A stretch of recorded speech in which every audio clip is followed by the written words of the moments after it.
Hey there, property enthusiasts. I'm Diana, your non-guru, real talk property pal. Today, we're diving into the deep end of UK property investment structures, operating as an individual versus a limited company. Let's get started. Right! That's it! I have had enough! Enough! You get out! So, you've got some cash burning a hole in your pocket and you're eyeing the property market, right? The question is, should you jump in solo or get cozy as a limited company? Kicking off with the basics. Investing as an individual, you're the sole player, the big cheese, the one calling the shots. In an individual ownership, which is the traditional route usually, it's seemingly straightforward. You buy, you own, you manage. Now, with a limited company structure, the company is the investor, not you personally. Think of it as your financial alter ego. But hey, there's a catch. With great power, which is the shield, comes great responsibility. The complexity increases, when it comes to additional reporting, compliance requirements, and tax implications. Now, first difference, coming to tax implications. This is the worst! Now, Section 24 sounds like a secret agent, right? Well, it's actually a tax change that's less James Bond and more say Mr. Bean. Now, for individual investors, it's like attending a party where you were not invited. You never really get to enjoy the full benefits of property investing. If you are a private landlord, you understand the pain that I'm talking about. As an individual, you can't deduct mortgage costs from your rental income. But in the limited company, this can be deducted. So your income is only taxed after deducting costs. Your profits are therefore, your taxable profits are smaller compared to if you're operating as an individual. Real life example, let's say John here is an individual investor, he's a landlord. He gets taxed on the full rental he gets from all his properties. He doesn't have taxable expenses like your mortgage cost that you're paying towards the property. So he gets taxed on the full income. Jane's limited company, on the other hand, navigates it this way. They have to deduct all sorts of things, which we'll talk about later in this video as well. But it includes interest charges, mortgage costs, that's all deducted and set off against the income before they pay tax. Second difference, capital allowances on furnishings and other fixed assets.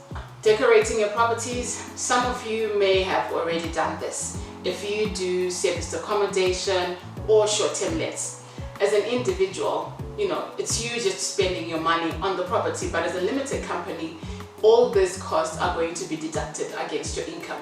So as a business, this becomes a business expense and you can spread the cost of all those assets over a number of years and claim them as tax deductible expenses. Basically, companies get a tax break for making properties look snazzy. Now, third difference, capital gains tax. So, capital gains, that's a big one. If you're selling property as an individual, you get charged capital gains, but you do have a personal allowance. Your rates are higher, but you have a personal allowance. At the time of filming 2024, the personal allowance is 6,000, which sucks because it's been slashed down from 12,300 last year, and the rate will be 10% to 20% depending on your tax bracket.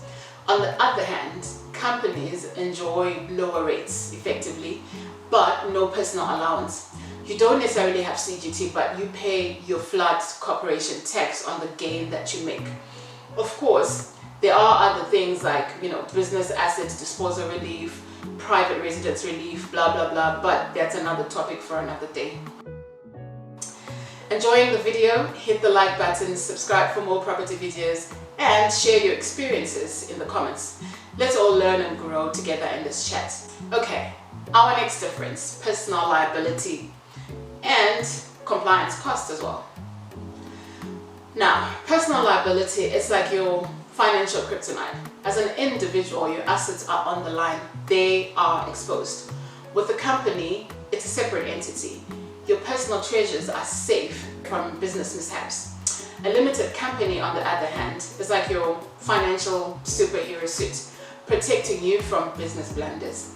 It provides a shield, protecting personal assets from business risks. So, you know, you could get sued, but none of your personal assets like your home are on the line, okay? Although it comes with more paperwork, if you're setting it as a company, you're going to have setup costs that you have to incur. It's like wearing an armor, right? It's a bit heavier to carry around, but keeps you safe. Just to make you aware, guys, you can operate a company and still, for example, sign a contract with personal liability. That will waive your limited liability. I have done that before, biggest mistake of my life, but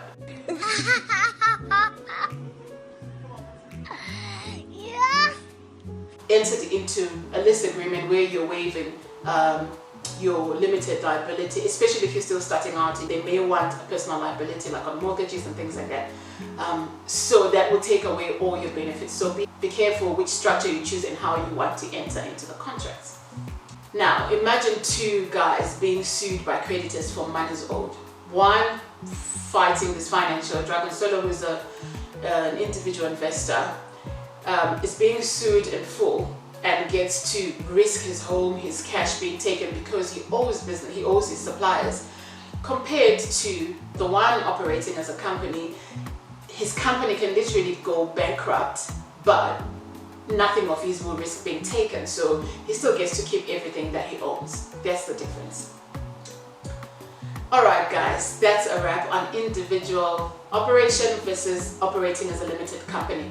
Remember, no one size fits all in property investment. It's about what fits your strategy, your goals, and let's face it, your tolerance for paperwork and the tax quirks involved. Limited companies may offer tax efficiencies but require more admin and compliance. A lot more sometimes. Choose wisely. Until next time, keep investing smart. Thanks for watching.